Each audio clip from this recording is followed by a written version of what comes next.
Stephen Browning. I rise to speak on the estimates in terms of biosecurity in particular. On the surface, in this budget, it appeared that there was a 5 to 7 million drop in biosecurity, and we certainly commented on that. The Minister says, no, that was a reshuffling of figures between 2011 and 12 and this current budget, and that's all that is. But what is actually very, very clear is that despite the increasing risks to biosecurity because of staff cuts and increased trade, this government has not given an appropriate increase to biosecurity. There's been some talk of increased staff, but that is actually just a drop in the bucket compared with the staff drops and cuts since 2008. This government isn't addressing biosecurity adequately at all. This week, as we speak, there's a conference on bees in Queenstown. Federated farmers are talking on bees down there, and very soon there's another conference of the National Beekeepers Association.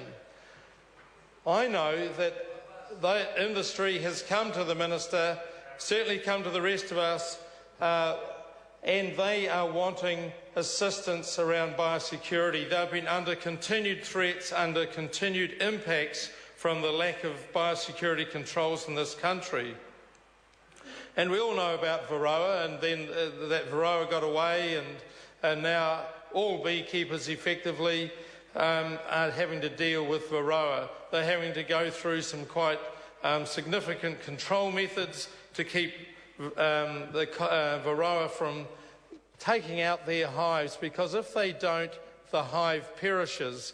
And New Zealand is already all the worse for the feral hives being totally decimated, that we totally now rely on kept hives and the controls in them.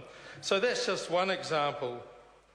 Another bee disease, Nosema ceranae, a small unicellular fungal parasite effectively of bees, that came in, that showed up when PSA and kiwi fruit showed up, and that, while it doesn't seem to decimate the hives to the same degree, if we get a particular virus in, which will be very easy with this open border approach by the government, the combination will decimate hives, and we need to not allow that.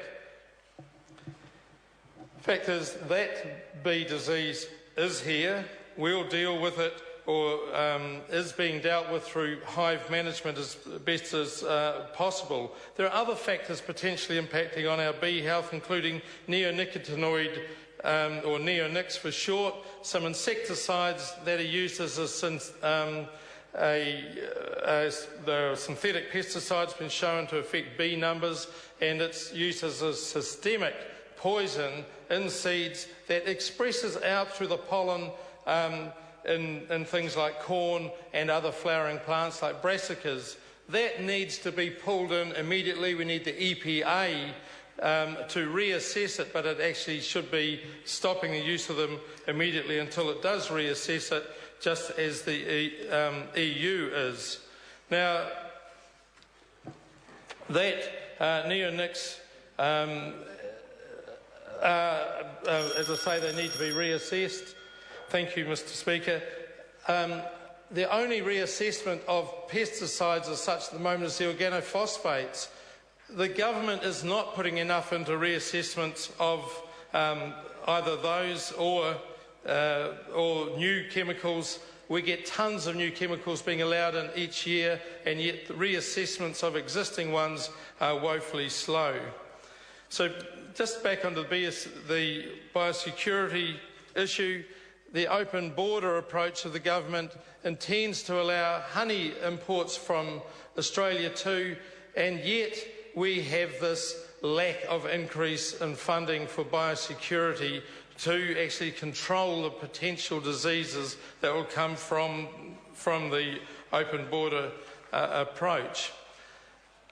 Another aspect of the open border approach is the pig raw pork imports, but that can be for another speech. Thank you, Mr. Speaker.